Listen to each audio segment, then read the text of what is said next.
Sir, magandang hapon po. Oh, sir, ano pong masasabi nyo sa hearing ngayon, sir, na nangyari ngayong hapon? Huwag maingay. Nakakalungkot.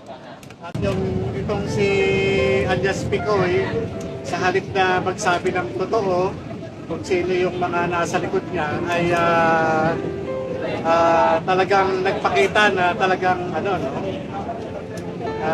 parang kinikikoy niya yung investigation. Pero yung ipinapakita niya na yun, hindi talaga tayo naniniwala.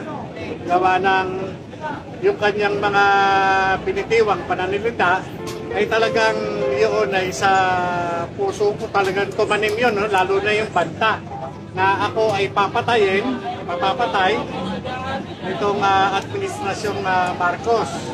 Kaya hindi ako naniniwala na ito ay gawa-gawa lang sapagkat yung kanyang pananalita ay talagang napaka-spontaneous. Biruin mo, no? At hindi lang po yun, yung naging conversation niya doon sa aking kaibigan dahil nung pinapalo up niya ni Picoy, yung aking kaibigan na si Ronnie Enriquez, ay tinatanong kung meron na akong desisyon tungkol doon sa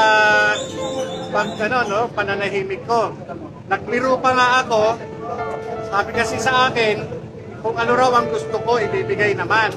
Kaya nagbiro ako na kung gusto nyo, loto. Sabi kong gano'n. At yun naman, ang tugon sa akin na, sige, paparating. Paparating daw.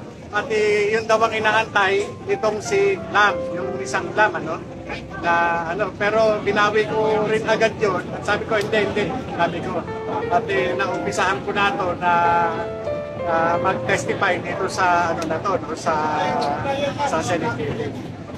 Sir, follow-up question lang, sir. Ano pong masasabi nyo, sir, na nagtuon po sa paninira po sa pagkatao po nyo ito pong investigasyon instead na malaman ng katotohanan? Alam nyo, yung matalino naman ang taong bayan, Yes. At malinaw naman yung mensahe na talagang dinadivert lang yung issue.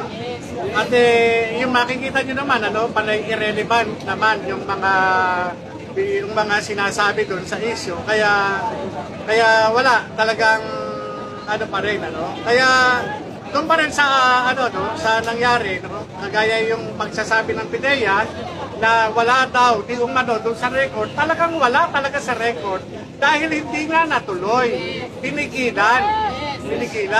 Kaya ito sa akin lang nakapako lamang yung aking personal na kaalaman doon sa sinabi ng confidential informant. Ito yung pagpapakita niya ng 5 litrato na itong nasa litrato si politician Bongbong Marcos na sumisinghot ng white powdery substance.